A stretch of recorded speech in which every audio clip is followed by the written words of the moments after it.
And they said that Omar Mateen, the guy who carried out this shooting, was on their radar, and they actually checked him out a couple of times in the past couple of years, but then also said that he was not a threat. He bought those guns 2 weeks ago and purchased them legally.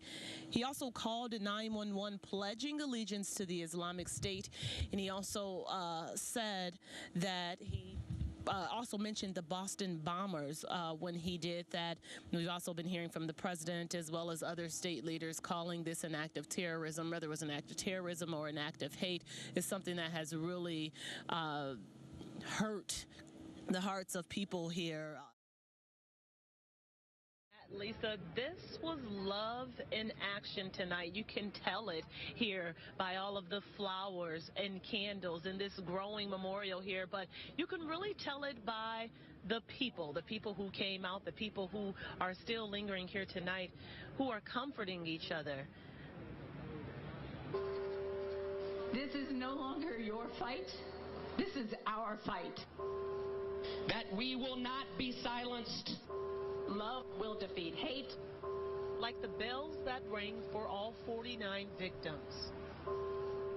An undeniable spirit of strength, unity, love filled Orlando. I have seen some horrible things in my city.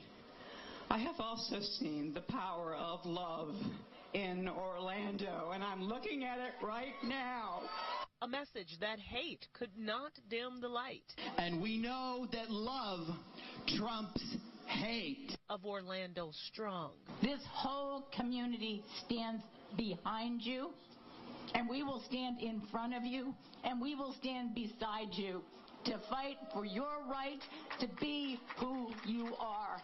Tears flowed, at times overwhelming for some. Downtown became a place of healing, a place to remember the souls who are touching so many. Just seeing the numbers of people out here, they say there's strength in numbers. I'm getting my strength back. All the way from Charleston, where 9 also fell victim to hate, a message of solidarity and hope. The truth of the matter is I need you and you need me. We're all a part of God's party. We need to stand together. And a response from the very people who escaped that horrific night, that they would never back down. We are here to stay. We will be bigger and better than you can ever imagine. We will not be defeated! Now you heard those screams. Those were the screams of love winning here in Orlando, of Orlando strong. I think it's very interesting here tonight. You've had people who have been here, of course, hugging and watching in silence, but also laughing and loving each other. And there's a group over there. We're not sure who they're with, but they're over there singing gospel songs and talking to people. This is Orlando coming together tonight, and we will only continue to see Orlando strong. Yeah, you guys, you can definitely feel it, Matt and Lisa. You could feel the pain and you could feel the grief, but really tonight you could feel hope. This memorial in downtown. In the darkest hour, for people of faith, a beacon of light. We saw that light in the courage of the first responders running into harm's way to save lives. We saw that light in those who carried victims to the hospital and the doctors who worked tirelessly to save the victims. We saw that light in people lining up for hours to give blood. Faith and community leaders honoring the lives of the 49, saying their names. Corey James Cannell, Tevin Eugene Crosby.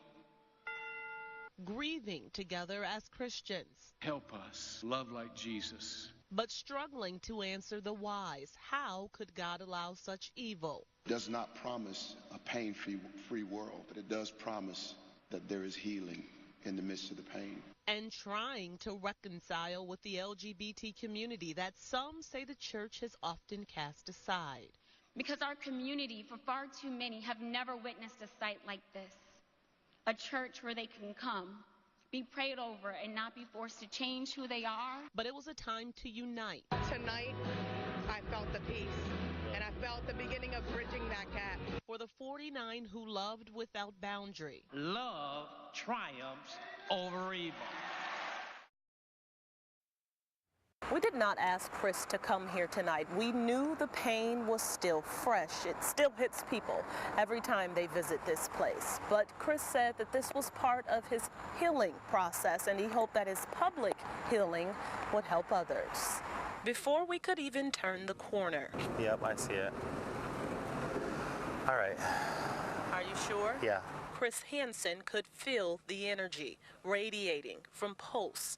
But he kept walking. Oh. What about measured breaths in awe? It's beautiful. It's heartbreaking. And then it starts rushing back. I am a little shook up being back here. Seeing this, I didn't expect that this would be a turnout. But facing my fear, I guess, is the best thing that I can do at this point right now to try to heal. This moment, bloody from the wounds of others, Hansen carried victims to safety. It has haunted him every day since. Emotions flooding in. I thought I was ready. I'm sorry. No. If you want to walk, you need to walk away. And the emotions and everything that's set behind this is real. I'm bringing it back. I can feel the emotions. I don't know if I'm ready. Let's go. Yeah. Let's go. The cards, the flowers, the place where 49 souls took final breaths. Too much.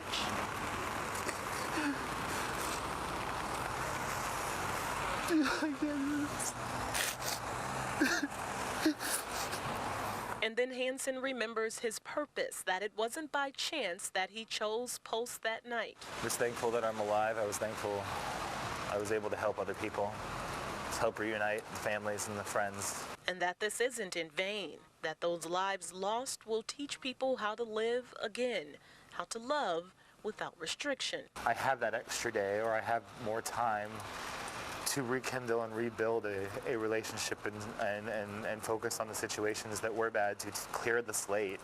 And this has helped me realize that life is short, and we never know when our last moment of breath is going to be. Sashel Saunders, News 6. Bridget, this trial is expected to last at least 3 weeks, and as some of you may have noticed over the past couple of weeks, there are no cameras allowed in the courtroom, and so we'll be in there with families and with victims as all of this unfolds. They want to show that there is no connection between Miss Salmon and what the tragedy that happened at Pulse. This morning, opening statements will set the tone in the case of Noor Salmon. The government intent on proving she, without a doubt, knew, even helped plan one of the worst mass shootings in American history. This is not going to be an easy case for the government to prove because there's no obvious evidence. You know, there's no videotape of her doing something. Legal experts say it will be an uphill battle. Meanwhile, possible defense tactics have already been revealed. They'll likely claim Salmon was a domestic abuse victim who made a false confession. Her family will back that up, coming from California to support her in court. 100%. I know she's innocent. I don't know. On the other side, heartbroken families still wanting to know why. I want to come during the times that I'm going to find out as much information as I can, especially relating to my son, because the FBI hasn't been able to tell us very much.